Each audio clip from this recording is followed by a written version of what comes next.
आज हम 2 कप मैदे में ये बहुत ही टेस्टी मठरी बनाएंगे। खाने में भी ये मठरी बहुत सॉफ्ट ऐसी मठरी है। इस मठरी को आप चाय के साथ भी ले सकते हैं। मठरी बनाने के लिए यह मैं ले रही हूँ 250 ग्राम मैदा। मैदा को मैंने छान के लिया है। अब इसमें हम डाल देंगे आधा चम्मच जीरा और आधा चम्मच यहाँ पे मैंने अजवाइन ले लिया है। अजवाइन को हम हाथ से क्रश करके डालेंगे तो अजवाइन की बहुत ही अच्छी इसमें खुशबू आएगी। साथ ही इसमें 1/4 चम्मच जितने ही मैं इसमें डाल रही हूँ काली मिर्ची का पाउडर। आप चाहे तो काली मिर्ची को दरदरा कूट कर भी इसमें डाल सकते हैं।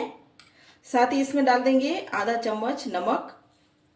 अब इन सबको हम पहले चम्मच से मिक्स कर लेते हैं। अब इसमें हम डाल देंगे 1/4 कप जितना ही ऑयल। आप चाहे तो ऑयल की जगह घी भी इसमें डाल सकते हैं। अब इन सारी चीज़ों को हम मिक्स कर लेते हैं और ऑयल का अच्छा सा इस मैदे में हम पूरा मोयन लगा लेते हैं हाथ से मसल कर। मैदे में हमने मोयन को अच्छे से मिक्स कर लिया है और इस तरह से मैदे में मुट्ठी भी बंध रही है। अब हम इसमें थोड़ा थोड़ा पानी डालकर ये आटा हम लगाएंगे। हमें यहाँ पर एक टाइट आटा लगाना है, बहुत ज़्यादा एकदम से ही हम पानी नहीं डालेंगे। या मैं आटा नॉर्मल पानी से ही लगा रही हूँ। या मैंने 1 कप पानी लिया था, 1 कप में हमारा इतना पानी बचा है। अब हम आटे पर ढक्कन लगाकर 10 मिनट के लिए इस आटे को रख देते हैं। हमने यहाँ पे ये बाउल ले लिया है। इसमें हम डालेंगे 2 छोटा चम्मच मैदा और मैदे में ही हम डाल देंगे 1 चम्मच भरकर घी। हमें यहाँ पर पिघला हुआ घी नहीं लेना है, ऐसा जमा हुआ ही घी लेना है। और घी को हम मैदे में अच्छे से मिक्स कर लेते हैं। यह हमने सारे मिक्सर को मिक्स कर लिया है और इस तरह का हमें गाढ़ा मिक्सर ही चाहिए। इस मिक्सर को हम मठरी में लगाएंगे जिससे कि मठरी में बहुत ही अच्छी लेयर्स पड़ेंगे। अब हम 10-15 मिनट के बाद वापस आटे को देख लेते हैं और 2 से 3 बार हम हाथ से इस आटे को वापस मसल कर चिकना कर लेते हैं। आटे को मसल कर हमने इस स्लेट पे रख लिया है। अब आटे को हम इस तरह से पहले रोल कर लेते हैं। अब हम चाकू लेकर इस आटे के छोटे छोटे भाग में टुकड़े कर लेते हैं। हमने यहाँ पे सारे टुकड़े कर लिए हैं। अब इनको हम ऐसे लोई की तरह हाथ से गोल गोल कर लेते हैं। यह हमने आटे की सारी लोई बना ली है और टोटल यहाँ पर ये 12 लोई बनी है। अब इन लोई को हम एक लेकर रोटी जितना ही बड़ा हम बेल लेते हैं। यह हमने इन सबको इस तरह से बेल लिया है। यह हमने ये एक पीस को ले लिया है और इस पर हम लगाएंगे जो हमने ये मिक्सर बनाया था वो वाला। इस सारे मिक्सर को हम अच्छी तरह से हाथ से फैलाएंगे। फैलाने के बाद हम ये दूसरी वाली जो हमने रोटी की साइज की ये तैयार की है उसको डाल लेंगे और इसके ऊपर भी हम वापस से इस मिक्सर को लगाएंगे और यहाँ पर भी हम हाथ से अच्छे से फैलाएंगे।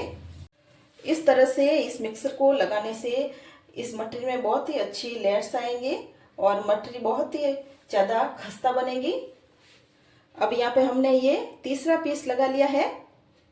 अब इसके ऊपर भी हम वापस से ये हमारा मिक्सर लगाएंगे। यहाँ पे ये हमने चौथी रोटी रख ली है और यहाँ पे हमने ये 5वीं रोटी रख ली है।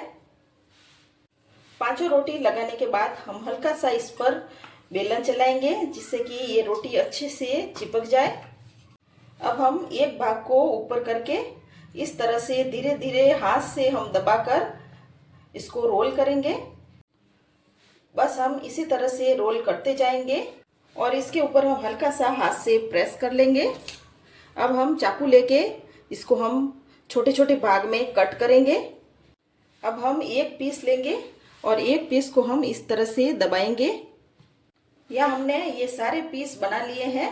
अब इनमें से हम एक पीस ले लेंगे और इस एक पीस को हम हल्के हाथ से बिल्कुल पूड़ी जितना ही बड़ा हम बेलेंगे।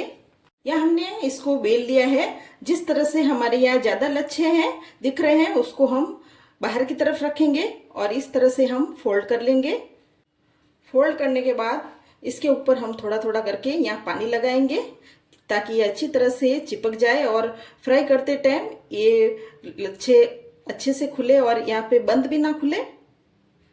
अब इसको हम हाथ से चिपका लेते हैं। बस हमारी ये इस तरह की मठरी बनकर ये तैयार है। यह हमने ये सारी मठरी बनाकर तैयार कर ली है और तेल को हमने पहले ही गर्म होने के लिए रख लिया था। तो अब इन मठरी को हम फ्राई कर लेते हैं। तेल यहाँ पर गर्म हो गया है। हमें यहाँ पर बहुत ज़्यादा तेल को गर्म नहीं करना है, बस मीडियम तेल को ही गर्म करना है, मीडियम आंच पर। और तेल भी बहुत ज़्यादा गर्म नहीं होना चाहिए। अब मठरी को फ्राई होते हुए 2-3 मिनट हो गए हैं और मठरी को हम वापस पलट लेते हैं। अब हम मठरी को वापस से पलट लेते हैं। इसी तरह से हम मीडियम आंच पर मठरी को अलट पलट करते रहेंगे, जिससे कि मठरी दोनों तरफ से अच्छे से फ्राई हो जाए और अंदर से बिल्कुल भी कच्ची ना रहे। मठरी का यहाँ पे ऐसा गोल्डन कलर आ गया है और ये मठरी अच्छे से फ्राई हो गई है। अब इससे ज़्यादा हम मठरी को और फ्राई नहीं करेंगे और इन मठरी को हम निकाल देते हैं। अब यहाँ पे जो बची हुई मठरियाँ हैं उनको भी हम इसी तरह से फ्राई कर लेते हैं। दूसरी बैच की मठरी भी फ्राई हो गई है, इन्हें भी हम निकाल लेते हैं। इन मठरी की एक एक परत इस तरह से अलग अलग हो रही है। यहाँ पर हमने ये सारी मठरी बनाकर तैयार कर ली है। यह हमने 2 कप मैदे में इतनी सारी और बहुत ही टेस्टी ये मठरी बना ली है। अगर ये रेसिपी आपको अच्छी लगे तो मेरे चैनल को जरूर से सब्सक्राइब करें और कमेंट करें।